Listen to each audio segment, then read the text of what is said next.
Lalu bagaimana perkembangan pemeriksaan dan pencarian tersangka? Melalui televideo kita telah tersambung dengan Kombes Pol Trunoyudo Wisnu Andiko, Kabid Humas Polda Metro Jaya. Selamat siang Pak Trunoyudo. Selamat siang Mbak Gemma.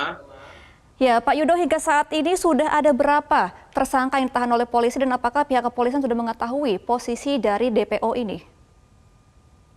Ya Mbak Gemma, untuk konstruksi perkara yang ditangani terkait dengan aksi premanisme berkedok dengan debt collector, penyidik dari Direktorat Reserse Kriminal Umum Polda Metro Jaya sudah melakukan penangkapan dan penahanan terhadap 3 tersangka dari 7 tersangka yang sudah diidentifikasi. Salah satunya juga kami jemput di luar Pulau Jawa, dan kemudian perlu diketahui terhadap 4 orang yang masih kita lakukan pencarian, ini sudah masuk dalam daftar pencarian orang. Keempat orang ini tentunya akan kami sebarkan kepada seluruh jajaran, baik di jajaran Polda Metro Jaya, tentu berkoordinasi dengan jajaran-jajaran yang ada di seluruh Polda di Indonesia ini. Baik, apakah 7 debt collector ini memang terdaftar Pak di perusahaan Pegadaian atau mereka di-hire kembali oleh Pegadaian untuk menagih utang-utang dari debitornya? Ya, dari 7 tersangka, kami kemarin juga sudah koordinasi dengan stakeholder ya, ada OJK maupun juga ada dari API atau Asosiasi Perusahaan Pembiayaan Indonesia. Dari 7 yang teridentifikasi dan 3 ditangkap, salah satunya benar ada surat yang bersifat penugasan, ya, ada kuasa yang terdaftar atas nama Andre. Ini yang ditugasi oleh PT Lombok Nusantara Indonesia. Namun demikian yang kami konstruksikan dalam kejadian ini adalah adanya aturan perundang-undangan yang tentu mengatur tentang bagaimana etika untuk Undang-Undang Jaminan Fidusia, kemudian peraturan OJK, termasuk putusan MK pada tahun 2019 dan 2021. Namun demikian, yang kami cermati dan menjadi perhatian publik adalah adanya tindakan yang melawan petugas yang tentunya sedang melaksanakan tugas dan juga adanya laporan dari korban. Dari hal ini tentunya adalah aksi premanisme. Dalam terminologi premanisme ini kan suatu terminologi umum atau masyarakat umum, namun dalam hal perbuatan melawan hukumnya yaitu adalah melakukan kekerasan, pengancaman secara bersama-sama atau pengeroyokan, perampasan, dan tentu ini adalah merupakan perbuatan yang tidak bisa ditolerir. Artinya perbuatan melawan hukum sesuai dengan negara hukum, maka Direktorat Reserse Kriminal Umum Polda Metro Jaya melakukan proses penyidikan ini, Mbak Gemma. Iya Pak Yudo, sebenarnya bagaimana cara kerja debt collector ini? Apakah ada cara yang tepat untuk Pegadaian ataupun peminjam ketika menagih utang kepada debitornya? Ya, dalam aturan Undang-Undang Fidusia, Jaminan Fidusia ya, kemudian ada peraturan OJK dan turunannya dari putusan MK, ini eksekutor ini dapat melakukan dari kreditur ya, itu dengan langkah-langkah yang tentu nanti pakar yang bisa menjelaskan dari API maupun dari OJK. Yang pertama memang harus memiliki akte jaminan fidusia tentunya.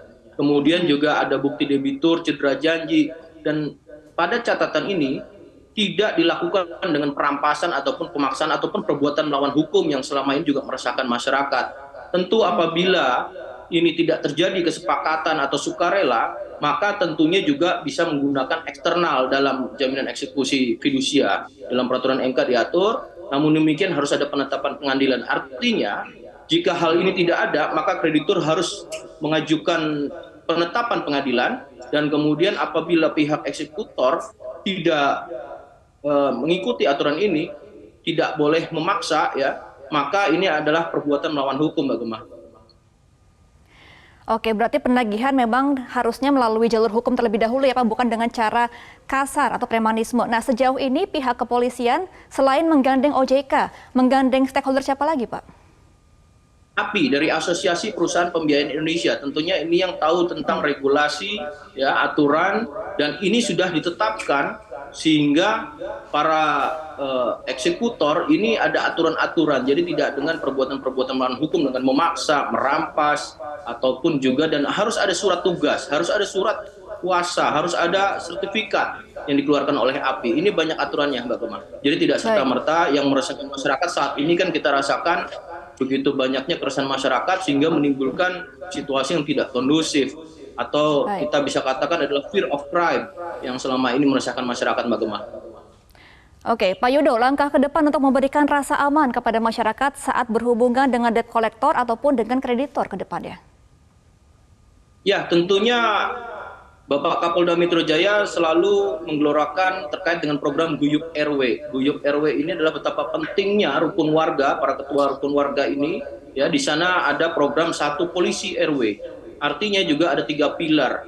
Ada Babin Kamtipmas, ada Babinsa, ada Kepala Desa atau Pak Lurah. Ya, tentu ini bisa diberdayakan dalam menyelesaikan segala persoalan sosial yang ada di tengah-tengah masyarakat. Seperti yang terlihat kejadian kemarin itu ada salah satu Babin Kamtipmas, tugasnya sangat mulia, dia datang melihat, mencatat, kemudian juga dia melakukan problem solving ya sebagai perannya problem solver. Nah, kemudian apabila dapati juga kami memiliki layanan hotline 110 ya, ini akan kita respon lebih cepat lagi. Namun demikian kami juga menghimbau kepada seluruh masyarakat terkait debt collector, kekerasan, keresahan atau apapun, ada program terkait dengan Jumat Curhat yang pelaksanaan namanya Jumat Curhat tapi bisa dilakukan setiap saat dan dengan adanya satu Polri di RW. Begitu Mbak Gemma. Oke, baik. Pihak kepolisian siap mengawal masyarakat ketika berhubungan dengan debt collector. Terima kasih Kombes Pol Truno Yudo Wisnu Andiko selaku Kabid Humas Polda Metro Jaya. Selamat kembali beraktivitas.